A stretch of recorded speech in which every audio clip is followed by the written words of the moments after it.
Hello students, welcome two biology class. അടുത്തതായിട്ട് നമുക്ക് പഠിക്കാനുള്ളത് പ്ലാസ്മോലിസിസിനെ കുറിച്ചും ഇംബിബിഷനെ കുറിച്ചുമാണ്. എന്താണ് പ്ലാസ്മോലിസിസ് നോക്കാം. അതിനുശേഷം നമുക്ക് എന്താണ് ഇംബിബിഷൻ എന്നും നോക്കാം. The types of solutions. Different type of സൊല്യൂഷൻസിനെ കുറിച്ച് നമുക്ക് നോക്കാം. ഈ സൊല്യൂഷൻസ് ഏതിനെ ബേസ് ചെയ്തിട്ടാണ്? സെല്ലിന്റെ ഓസ്മോട്ടിക് പ്രഷറിനെ ബേസ് ചെയ്തിട്ടുള്ളതാണ്. അപ്പൊ സെല്ലിന്റെ ഓസ്മോട്ടിക് പ്രഷറിനെ ബേസ് ചെയ്തിട്ട് സെല്ലിന് പുറത്തുള്ള സൊല്യൂഷൻസ് പ്രധാനമായിട്ടും മൂന്നായിട്ട് ക്ലാസിഫൈ ചെയ്യുന്നുണ്ട്. So based on the osmotic pressure of a cell, we can identify three types of external solutions.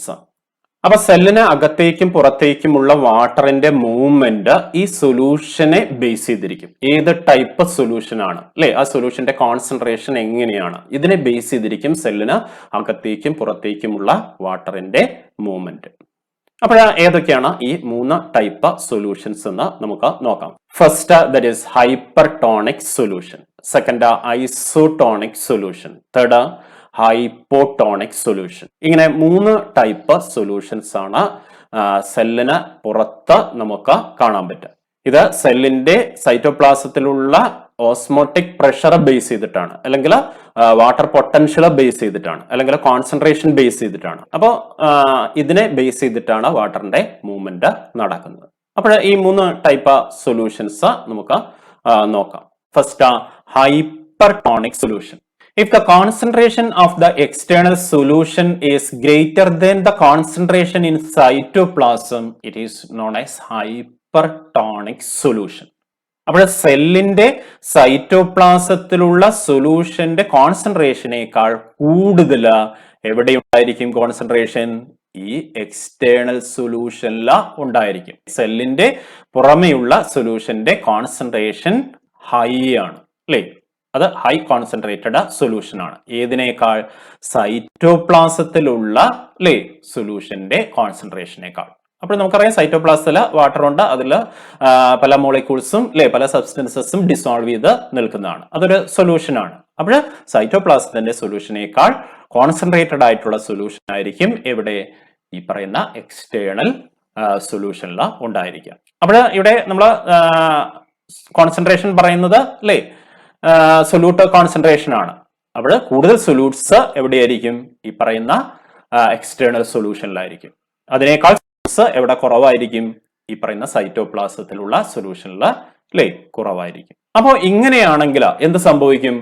The water will move from the cell to the external solution.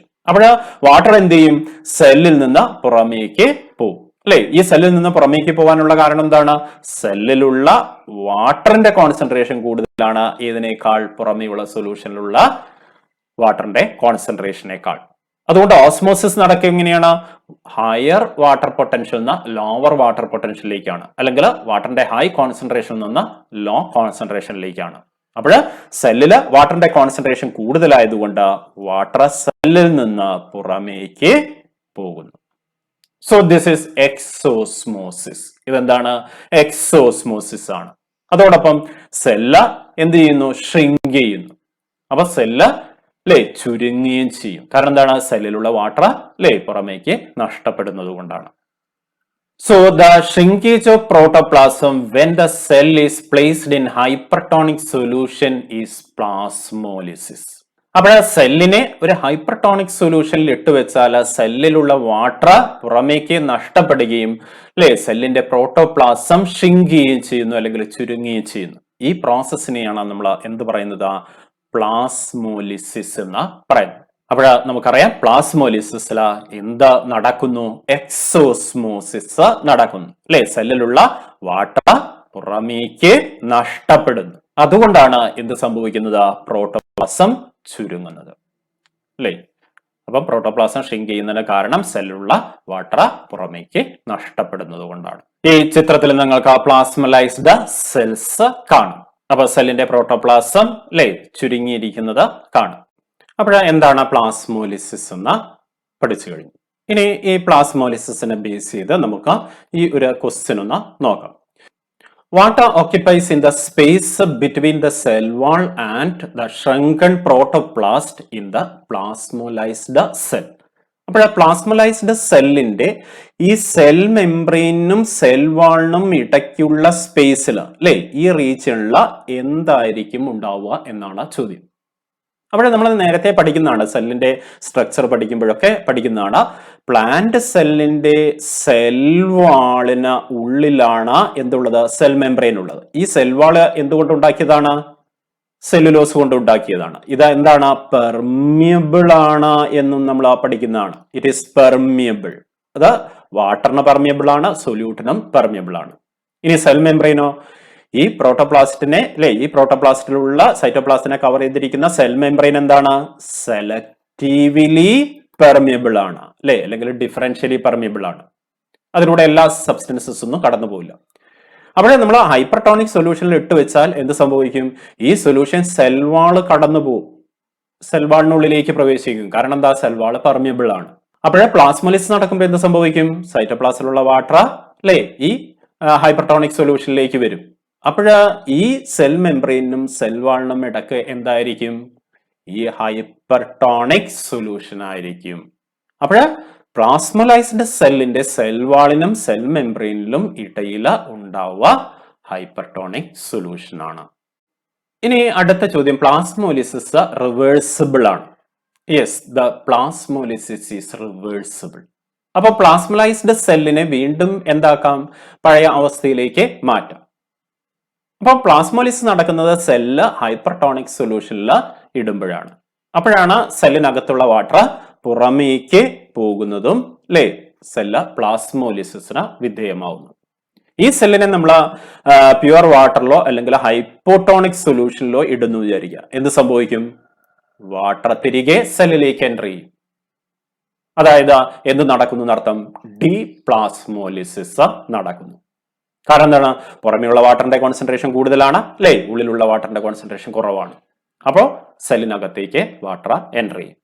പക്ഷെ പ്ലാസ്മലൈസ്ഡ് സെല്ലിനെ കഴിയുന്നതും വേഗം ഏതിലിടണം? ഹൈപ്പോട്ടോണിക് സൊല്യൂഷനിൽ അല്ലെങ്കിൽ pure വാട്ടറിൽ ഇടണം. എങ്കിലേ എന്ത് നടക്കുള്ളൂ? ഈ പ്ലാസ്മോലിസിസ് റിവേഴ്സിബിൾ ആവുള്ളൂ, അല്ലെങ്കിൽ ഡീപ്ലാസ്മോലിസിസ് നടക്കുള്ളൂ. അതല്ലെങ്കിൽ എന്ത് സംഭവിക്കും? കുറച്ച് കഴിഞ്ഞാൽ അല്ലെ പ്ലാസ്മലൈസ്ഡ് സെല്ല് ഡെഡ് ആയി പോകും. ഇനി സെക്കൻഡ് ടൈപ്പ് ആ സൊല്യൂഷനെ കുറിച്ച് നോക്കാം. That is isotonic solution. അപ്പോൾ ഒന്നാമത്തെ ടൈപ്പ് ഓഫ് സൊല്യൂഷനെ കുറിച്ച് നമ്മൾ പറഞ്ഞു അല്ലേ, അത് ഹൈപ്പർടോണിക് സൊല്യൂഷൻ. ഇത് ഐസോട്ടോണിക് സൊല്യൂഷൻ. അപ്പോൾ സെല്ലിനകത്തുള്ള സൈറ്റോപ്ലാസത്തിന്റെ കോൺസെൻട്രേഷനും അതുപോലെ തന്നെ സെല്ലിന് പുറമെയുള്ള സൊല്യൂഷന്റെ കോൺസെൻട്രേഷനും ഈക്വൽ ആണെങ്കിൽ അത്തരത്തിലുള്ള ഒരു സൊല്യൂഷനെ നമുക്ക് എന്ത് പറയാം? ഐസോട്ടോണിക് സൊല്യൂഷൻ എന്ന് പറയാം. അവിടെ സൈറ്റോപ്ലാസത്തിലുള്ള സൊല്യൂട്ടിന്റെ കോൺസെൻട്രേഷനും അല്ലെ പുറമെയുള്ള സൊല്യൂട്ടിന്റെ കോൺസെൻട്രേഷനും ഈക്വൽ ആയിരിക്കും. അതുകൊണ്ട് എന്ത് സംഭവിക്കില്ല? സെല്ലിന് പുറമേക്ക് വാട്ടർ നഷ്ടപ്പെടുന്ന അവസ്ഥ ഉണ്ടാവില്ല അല്ലെ, സെല്ലിനകത്തേക്ക് വാട്ടർ കയറുന്ന അവസ്ഥയും ഉണ്ടാവില്ല. So the external solution balances the osmotic pressure of the cell. അപ്പോൾ സെല്ലിന്റെ ഓസ്മോട്ടിക് പ്രഷർ ബാലൻസ് ചെയ്യുന്ന ഒരു സൊല്യൂഷനാണ് പുറമേണ്ടായിരിക്കുക. അതുകൊണ്ട് സെല്ലിനുള്ളിലേക്ക് വാട്ടർ എൻ്റർ ചെയ്യുന്ന അവസ്ഥ ഉണ്ടാവില്ല, സെല്ലിന് വാട്ടർ നഷ്ടപ്പെടുന്ന അവസ്ഥയും ഉണ്ടാവില്ല. The water movement is in equilibrium. Water movement എന്ത് സ്റ്റേജിലായിരിക്കും? ഇക്വിലിബ്രിയം മൂവ്മെന്റിലായിരിക്കും. കാരണം എന്താണ്? രണ്ടിന്റെയും വാട്ടർ പൊട്ടൻഷ്യൽ ഈക്വൽ ആണ്. അതുകൊണ്ട് നെറ്റ് മൂവ്മെന്റ് 0 ആണ്. ആ അവസ്ഥയ്ക്കാണ് എന്ത് പറയുന്ന? ഇക്വിലിബ്രിയം സ്റ്റേജ് എന്ന് പറയുന്നത്. So the cells are set to be in flaccid stage. അവിടെ സെല്ല് ഏത് സ്റ്റേജിലാണെന്നാ പറയാം? ഫ്ലാസിഡ് സ്റ്റേജിലാണെന്നാണ് പറയാം. കാരണം അത് ചേഞ്ച് ഇല്ലാതെ നിൽക്കുന്ന അവസ്ഥയാണ്. So this is about the isotonic solution. അവിടെ സെല്ലിനുള്ളിലുള്ള സൈറ്റോപ്ലാസത്തിലെ സൊല്യൂഷന്റെ കോൺസെൻട്രേഷനും സെല്ലിന് പുറത്തുള്ള സൊല്യൂഷന്റെ കോൺസെൻട്രേഷനും ഈക്വൽ ആയിരിക്കും. ഇതാണ് ഐസോട്ടോണിക് സൊല്യൂഷൻ. അപ്പം പുറമെയുള്ള ഈ സൊല്യൂഷന് നമ്മൾ പറയുന്ന പേരാണ് ഐസോട്ടോണിക് സൊല്യൂഷൻ. ഇനി മൂന്നാമത്തെ ടൈപ്പ് ഓഫ് സൊല്യൂഷൻ നോക്കൂ. That is hypotonic solution. മൂന്നാമത്തത് ഹൈപ്പോട്ടോണിക് സൊല്യൂഷൻ ആണ്. അപ്പോൾ ഹൈപ്പർട്ടോണിക് സൊല്യൂഷൻ പറഞ്ഞു, ഐസോട്ടോണിക് സൊല്യൂഷൻ പറഞ്ഞു അല്ലേ. ഇനി നമ്മൾ പഠിക്കാൻ പോകുന്നത് എന്താണ് ഹൈപ്പോട്ടോണിക് സൊല്യൂഷൻ എന്നാണ്. If the concentration in cytoplasm is greater than the concentration of external solution is called the hypotonic solution. അപ്പോൾ സെല്ലിനകത്തുള്ള സൈറ്റോപ്ലാസത്തിന്റെ കോൺസെൻട്രേഷനേക്കാൾ കുറഞ്ഞ കോൺസെൻട്രേഷൻ ഉള്ള ഒരു സൊല്യൂഷനാണ് പുറമേയെങ്കിൽ എക്സ്റ്റേണൽ മീഡിയത്തിലുള്ളതെങ്കിൽ ഇതിനെ നമുക്ക് എന്ത് പറയാം? ഹൈപ്പോട്ടോണിക് സൊല്യൂഷൻ എന്ന് പറയാം. അപ്പൊ സെല്ലിന് അകത്തുള്ള സൊല്യൂഷന്റെ കോൺസെൻട്രേഷൻ കൂടുതലാണ്, പുറമെയുള്ള സൊല്യൂഷന്റെ കോൺസെൻട്രേഷൻ കുറവാണ്. ഇത് സൊല്യൂട്ട് ബേസ് ചെയ്തിട്ടാണ് പറയുന്നത്. ഓക്കെ, അപ്പോൾ വാട്ടറിന്റെ കോൺസെൻട്രേഷൻ എവിടെയായിരിക്കും കൂടുതൽ? പുറമെയുള്ള സൊല്യൂഷനിലാണ് വാട്ടറിന്റെ കോൺസെൻട്രേഷൻ കൂടുതൽ. സെല്ലിനകത്ത് വാട്ടറിന്റെ കോൺസെൻട്രേഷൻ കുറവായിരിക്കും. അപ്പൊ എന്ത് സംഭവിക്കും? Water will move into the cell. സെല്ലിന് ഉള്ളിലേക്ക് പ്രവേശിക്കും by osmosis. So endosmosis is taking place. എന്ത് നടക്കുന്നു? എൻഡോസ്മോസിസ് നടക്കുന്നു. അപ്പോൾ എന്ത് സംഭവിക്കും? The cell become turgid or swell. അല്ലേ, സെൽ എന്താവും? ടർജിഡ് ആവും, അല്ലെങ്കിൽ അല്ലേ സ്വെല്ല് ചെയ്യും, അതായത് വീർത്തു വരും എന്നർത്ഥം. കാരണം എന്താണ്? വാട്ടർ ഉള്ളിലേക്ക് പ്രവേശിക്കുന്നത് കൊണ്ടാണ്. So this is about the hypotonic solution. ഇതാണ് നമുക്ക് ഹൈപ്പോട്ടോണിക് സൊല്യൂഷനെ കുറിച്ച് പഠിക്കാനുള്ളത്. ഇനി നമുക്ക് എന്താണ് ടർഗർ പ്രഷർ എന്ന് നോക്കാം. അപ്പോൾ നമ്മൾ നേരത്തെ പറഞ്ഞു സെല്ലിനെ ഹൈപ്പോട്ടോണിക് സൊല്യൂഷനിൽ ഇട്ട് വെച്ചാൽ അല്ലെ സെല്ലിനുള്ളിലേക്ക് വാട്ടർ എൻറ്റർ ചെയ്യും, സെല്ല് ടർജിഡ് ആവും. അതേപോലെ തന്നെ സെല്ലിനെ വാട്ടറിൽ ഇട്ട് വെച്ചാലും ഇത് തന്നെ സംഭവിക്കും. So when a cell is placed in hypotonic solution or pure water, water will enter into the cell and the cell become turgid. അപ്പോൾ നമ്മൾ ഹൈപ്പോട്ടോണിക് സൊല്യൂഷനിലോ പ്യുർ വാട്ടറിലോ സെല്ലിട്ട് വെച്ചാൽ സെല്ലിനകത്തേക്ക് വാട്ടർ എൻറ്റർ ചെയ്യും, സെല്ല് ടർജിഡ് ആവുകയും ചെയ്യും. So due to the entry of this water, the cytoplasm exerts a pressure against the cell wall and it is known as the Turgor pressure. അപ്പോൾ ഇങ്ങനെ സെല്ലിലേക്ക് വാട്ടർ എൻറ്റർ ചെയ്ത് കഴിഞ്ഞാൽ അല്ലേ സൈറ്റോപ്ലാസത്തിൽ വാട്ടറിന്റെ അളവ് കൂടുകയും സൈറ്റോപ്ലാസം ഒരു പ്രഷർ ചെലുത്തും. ഏതിന് നേരെ? ഈ സെൽ വാളിന് നേരെ. So that pressure is called turgor pressure. അതുകൊണ്ടാണ് സെല്ല് എന്തായിട്ട് തീരുന്നത്? ടർജിഡ് ആയിട്ട് തീരുന്നത് അല്ലെ. സെല്ല് വീർത്തു വരുന്നതിന് കാരണം ഇതാണ്. So this pressure is called the pressure potential. നമ്മൾ നേരത്തെ പറഞ്ഞതാണ്. അപ്പോൾ ഈ പ്രഷറിനെയാണ് നമ്മൾ എന്ത് പറയുന്നത്? പ്രഷർ പൊട്ടൻഷ്യൽ എന്ന് പറയുന്നത്. അപ്പോൾ അല്ലേ ഇവിടെ ചിത്രത്തിൽ കൊടുത്തിട്ടുണ്ട്, ഒരു സെല്ല് കൊടുത്തിരിക്കുന്നു. ഈ സെല്ലിലെ സൈറ്റോപ്ലാസത്തിലേക്ക് വാട്ടർ എൻറ്റർ ചെയ്യുന്നു. കാരണം എന്താണ്? സെല്ലിനകത്ത് വാട്ടർ പൊട്ടൻഷ്യൽ കുറവാണ്, സെല്ലിന് പുറത്ത് വാട്ടർ പൊട്ടൻഷ്യൽ കൂടുതലുമാണ്. അതുകൊണ്ട് വാട്ടർ സെല്ലിനുള്ളിലേക്ക് എൻറ്റർ ചെയ്യും. ഇങ്ങനെ സെല്ലിനുള്ളിലേക്ക് വാട്ടർ കടന്നു കഴിഞ്ഞാൽ സെല്ലിനകത്ത് വാട്ടറിന്റെ അളവ് കൂടും. അപ്പോൾ സെല്ലിനകത്ത് സൈറ്റോപ്ലാസത്തില് ഒരു പ്രഷർ അല്ലേ ഡെവലപ്പ് ചെയ്യും. ഈ പ്രഷർ സെൽ മെംബ്രെയിനിൽ വരും. അപ്പോൾ സെൽ മെംബ്രെയിനിൽ വരുന്ന ഈ പ്രഷർ ഏതില ചെലുത്താൻ തുടങ്ങും? സെൽവാളിന്റെ മേലെ ചെലുത്താൻ തുടങ്ങും. അപ്പോൾ സെൽവാളിന് നേരെ ഈ പ്രഷർ വരുന്നതുകൊണ്ട് സെൽ എന്തായിട്ട് മാറും? ടർജിഡ് ആയിട്ട് മാറും. So this is about the turgor pressure. അപ്പോൾ ഇങ്ങനെ ഡെവലപ്പ് ചെയ്യുന്ന പ്രഷർ കാരണം സെല്ല് ബ്രേക്ക് ചെയ്യില്ല. കാരണം എന്താണ്? സെൽവാൾ അത്രയും റിജിഡ് ആണ്. അതുകൊണ്ട് സെൽവാളിന് ഈ പ്രഷർ താങ്ങാൻ പറ്റുന്ന അർത്ഥം. അതുകൊണ്ട് സെല്ല് റപ്ചർ ചെയ്യില്ല, അല്ലെങ്കിൽ സെല്ല് ബ്രേക്ക് ചെയ്യില്ല. ഇനി ഈ ടർഗർ പ്രഷർ കൊണ്ട് എന്തെങ്കിലും പ്രയോജനമുണ്ടോ? തീർച്ചയായിട്ടും. സെല്ല് വലുതാകുന്നതിനും അതുപോലെ തന്നെ സെല്ലിന്റെ ഗ്രോത്തിനും എന്ത് പ്രയോജനപ്പെടുന്നുണ്ട്? ഈ ടർഗർ പ്രഷർ പ്രയോജനപ്പെടുന്നുണ്ട്. So the Turgor pressure is responsible for the cell growth and enlargement. അപ്പോൾ ഇത്രയുമാണ് നമുക്ക് ടർഗർ പ്രഷറിനെ കുറിച്ച് പഠിക്കാനുള്ളത്. ഇനി നമുക്ക് പഠിക്കാനുള്ളത് ഇംബിബിഷൻ ആണ്. അപ്പോൾ എന്താണ് ഇംബിബിഷൻ എന്ന് നോക്കാം. ഇംബിബിഷൻ ഒരു സ്പെഷ്യൽ ടൈപ്പ് ഡിഫ്യൂഷൻ ആണ്, വാട്ടറിന്റെ ഡിഫ്യൂഷൻ.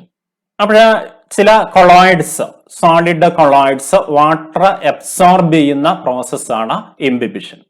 ചില ജെല്ലി മെറ്റീരിയൽ ഒക്കെ നമ്മൾ വാട്ടറിൽ ഇട്ട് വെച്ചാൽ അല്ലേ അത് ചീർത്ത് വരുന്നത് കാണാം അല്ലേ, അതിന്റെ സൈസ് ഇൻക്രീസ് ചെയ്ത് വരുന്നത് കാണാം. ഈ പ്രോസസ് ഇംബിബിഷൻ ആണ്.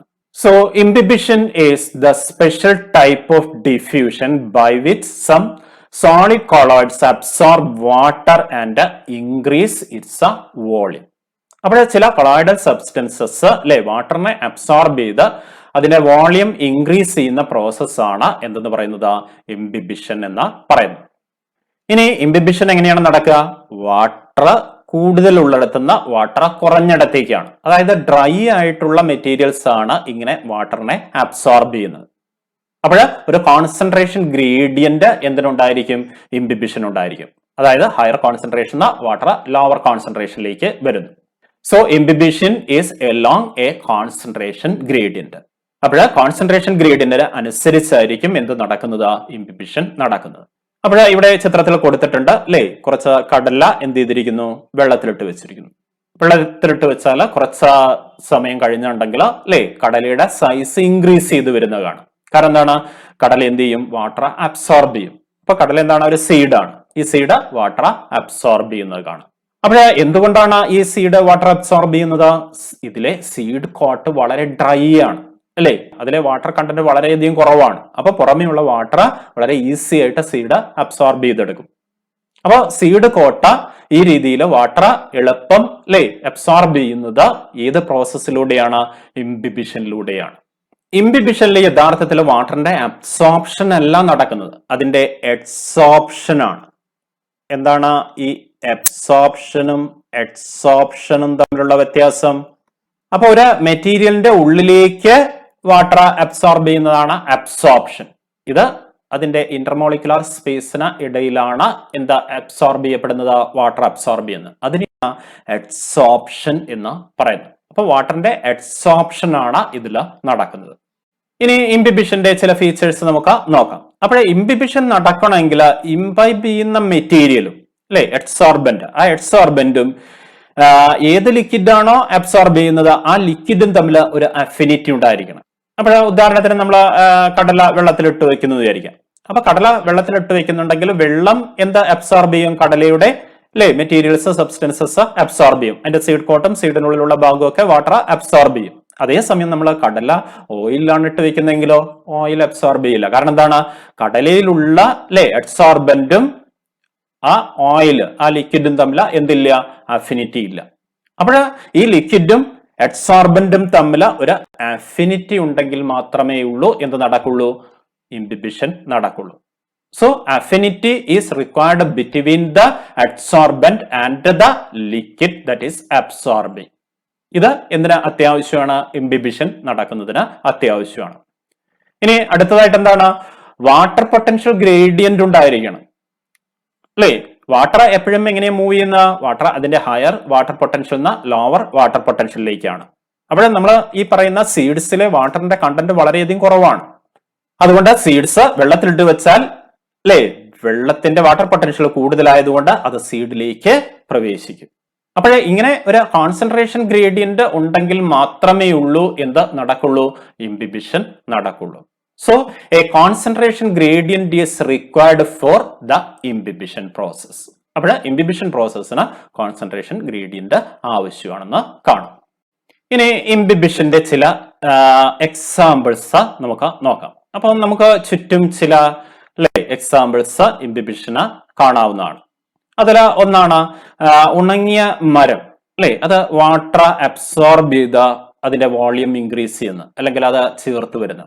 അപ്പോൾ മഴക്കാലമൊക്കെ ആയിരിക്കുമ്പോഴും നമ്മളെ വീടുകളിലെ ഡോറ് വിൻഡോ അല്ലെ ഇതൊക്കെ അടയ്ക്കാൻ പ്രയാസമായിരിക്കും, അടയ്ക്കാനും തുറക്കാനും ഒക്കെ പ്രയാസമായിരിക്കും. കാരണം എന്താണ്? മഴ പെയ്യുന്ന സമയത്ത് അല്ലെ ധാരാളം ഈർപ്പം ഈ എൻവയോൺമെന്റിൽ ഉണ്ടായിരിക്കും. അങ്ങനെ ഈർപ്പം ഉള്ളത് കൊണ്ട് ഈ വുഡൻ ഡോഴ്സ് അല്ലെ മരം കൊണ്ടുള്ള ഡോറും അതുപോലെ തന്നെ വിൻഡോയും ഒക്കെ എന്ത് ചെയ്യും? വാട്ടർ അബ്സോർബ് ചെയ്യും. ഈ പ്രോസസ് എന്താണ്? ഇംബിബിഷൻ ആണ്. ഇങ്ങനെ ഇംബിബിഷൻ നടക്കുന്നത് കൊണ്ട് ഈ വുഡൻ മെറ്റീരിയലിന്റെ വോളിയം ഇൻക്രീസ് ചെയ്യും അല്ലെ, അതിന്റെ സൈസ് ഒന്ന് കൂടും. അപ്പോൾ ഇങ്ങനെ അതിന്റെ സൈസ് ഒന്ന് കൂടുന്നത് കൊണ്ട് എന്ത് സംഭവിക്കും? നമുക്ക് ഈ വാതിലുകൾ അടയ്ക്കാനും തുറക്കാനും ഒക്കെ പ്രയാസം ഉണ്ടായിരിക്കും. So the dry wooden material absorb water by imbibition. അപ്പോൾ ഇംബിബിഷന് ഇത് ഒരു എക്സാമ്പിൾ ആണ്. ഇനി രണ്ടാമത്തെ ഒരു എക്സാമ്പിൾ ആണ് നമ്മൾ ഉണക്ക മുന്തിരി നമ്മൾ വെള്ളത്തിലിട്ട് വെക്കുന്നത് വിചാരിക്കാം. അപ്പോൾ കുറച്ച് കഴിയുമ്പോഴേക്കും ഈ മുന്തിരി അല്ലേ സൈസൊക്കെ വലുതായിട്ട് വരുന്നത് കാണാം. ഇങ്ങനെ വലുതായി വരുന്നതിന് കാരണം എന്താണ്? ഇംബിബിഷൻ ആണ്. അപ്പോൾ ഈ ഡ്രൈ ആയിട്ടുള്ള റൈസിൻസ് അല്ലേ, അതിൽ വാട്ടറിന്റെ കണ്ടന്റ് വളരെയധികം കുറവാണ്. അതുകൊണ്ട് അത് ഈസി ആയിട്ട് എന്ത് ചെയ്യും? പുറമേയുള്ള വാട്ടർ ഉള്ളിലേക്ക് അബ്സോർബ് ചെയ്ത് എടുക്കും. So imbibition is taking place in raisin when it put in water. അപ്പോൾ വാട്ടറിൽ നമ്മൾ റൈസിൻസ് ഇട്ട് വെച്ചാലും എന്ത് സംഭവിക്കും? അതിന് അല്ലേ ഇംബിബിഷൻ നടക്കും. ഇനി ഇംബിബിഷന്റെ മറ്റൊരു എക്സാമ്പിൾ ആണ് സീഡ് ജെർമിനേഷൻ. അപ്പോൾ സീഡ്സ് വാട്ടർ ആദ്യം അബ്സോർബ് ചെയ്യുന്നത് ഇംബിബിഷൻ എന്ന് പറയുന്ന പ്രോസസ്സിലൂടെയാണ്. അതായത് സീഡ് കോട്ട വളരെയധികം ഡ്രൈ ആയിരിക്കും. ഇത് വാട്ടർ ആദ്യം അബ്സോർബ് ചെയ്യുന്നത് ഇംബിബിഷനിലൂടെയാണ്. അപ്പൊ സീഡ് ജെർമിനേഷന്റെ തുടക്കം എന്താണ്? ഇംബിബിഷൻ പ്രോസസ്സിലൂടെയാണ് എന്ന് പറയാം. അപ്പോൾ ഈ സീഡ് ജെർമിനേഷന് ഇംബിബിഷൻ വളരെയധികം സഹായിക്കുന്നുണ്ട്. ഇങ്ങനെ വാട്ടർ ആദ്യം ഇംബിബിഷനിലൂടെ അബ്സോർബ് ചെയ്യും, പിന്നീട് പ്ലാന്റ്സിന്റെ ലിവിങ് സെൽസിന്റെ പ്രോസസ്സിലൂടെയാണ് വാട്ടർ അബ്സോർപ്ഷൻ തുടർന്ന് നടക്കുന്നത്. So in early stage of germination, the seeds absorb water by imbibition. ഇനി അടുത്തതായിട്ട് എന്താണ് ഇംബിബിഷൻ പ്രഷർ എന്ന് നോക്കാം. അപ്പോൾ വളരെ പുരാതന കാലത്ത് മനുഷ്യർ ഈജിപ്തിലേക്ക് ആളുകൾ എന്ത് ചെയ്യാറുണ്ടായിരുന്നു? പാറ പൊട്ടിക്കുന്നതിന് ഈ ഇംബിബിഷൻ എന്ന് പറയുന്ന പ്രോസസ്സ് ഉപയോഗിച്ചിരുന്നു. അപ്പോൾ അക്കാലത്തെ ആളുകൾക്ക് എന്താണ് ഇംബിബിഷൻ എന്നൊന്നും അറിയില്ല. ആ പ്രോസസ് ഫിസിയോളജിക്കൽ പ്രോസസ്സോ അതിന്റെ ഫിസിക്കൽ ഇതൊന്നും അറിയില്ല. പക്ഷെ ഈ ഒരു ടെക്നിക്ക് അവര് ഉപയോഗിച്ചിരുന്നു. അപ്പോൾ പാറയില അവര് വലിയ ദ്വാരങ്ങൾ ഉണ്ടാക്കി ആ ദ്വാരങ്ങളിലേക്ക് ഉണങ്ങിയ മരത്തടി അടിച്ചു കയറ്റും. ഇങ്ങനെ അടിച്ചു കയറ്റിയതിന് ശേഷം അത് നനച്ചു കൊടുക്കും. നനച്ചു കൊടുത്തു കഴിഞ്ഞാൽ കുറച്ച് ദിവസങ്ങൾ കഴിയുമ്പോഴേക്കും ഈ മരത്തടി നന്നായിട്ട് വാട്ടർ അബ്സോർബ് ചെയ്ത് അതിന്റെ വോളിയം ഇൻക്രീസ് ചെയ്യും, അതിന്റെ സൈസ് ഇൻക്രീസ് ചെയ്യും. അപ്പോഴേ ഡെവലപ്പ് ചെയ്യുന്ന പ്രഷർ എന്തിന് കാരണമാകും? ഇങ്ങനെ പാറ പൊട്ടുന്നതിന് കാരണമാകും. അപ്പോൾ വിള്ളലുകൾ ഉണ്ടാവും ഇങ്ങനെ വിള്ളലുകൾ ഉണ്ടായാൽ ഈ പാറ എന്ത് ചെയ്യാം? എളുപ്പത്തിൽ പൊട്ടിച്ചെടുക്കാം. അപ്പോൾ ഈ ഒരു ഇംബിബിഷൻ എന്ന് പറയുന്ന ടെക്നിക്ക് പാറയൊക്കെ പൊട്ടിക്കുന്നതിന് ഉപയോഗിച്ചിരുന്നു. അപ്പൊ എന്താണ് ഇംബിബിഷൻ പ്രഷർ എന്ന് നമുക്ക് ഇതിൽ നിന്നും ക്ലിയർ ആവും. So the pressure exerted by the imbibant after imbibition is called the imbibition pressure. ഏത് മെറ്റീരിയൽ ആണോ വാട്ടർ അബ്സോർബ് ചെയ്യുന്നത് അതാണ് ഇംബൈബന്റ്. ഈ ഇംബൈബന്റ് വാട്ടർ അബ്സോർബ് ചെയ്യും, അതിന്റെ വോളിയം ഇൻക്രീസ് ചെയ്യും, അതൊരു പ്രഷർ എക്സർട്ട് ചെയ്യും, പ്രഷർ ചെലുത്തുകയും ചെയ്യും. ഈ പ്രഷറിനെയാണ് നമ്മൾ എന്ത് പറയുന്നത്? ഇംബിബിഷൻ പ്രഷർ എന്ന് പറയുന്നത്. അപ്പൊ ഇംബിബിഷൻ നടക്കുന്നത് മൂലം ഉണ്ടാകുന്ന ഈ മെറ്റീരിയൽ ഉണ്ടാകുന്ന പ്രഷറാണ് എന്തെന്ന് പറയുന്നത്? Imbibition pressure. ഈ ഇംബിബിഷൻ പ്രഷർ സീഡ് ജെർമിനേഷനും പ്രയോജനപ്പെടുന്നുണ്ട്. അപ്പോൾ സീഡ്സ് വാട്ടർ അബ്സോർബ് ചെയ്ത് ഒരു ഇംബിബിഷൻ പ്രഷർ ഡെവലപ്പ് ചെയ്യുമ്പോൾ ഈ സീഡ്സിന് എളുപ്പം മണ്ണിനടിയിൽ നിന്നും മുളച്ച് പുറത്തേക്ക് വരാൻ പറ്റും.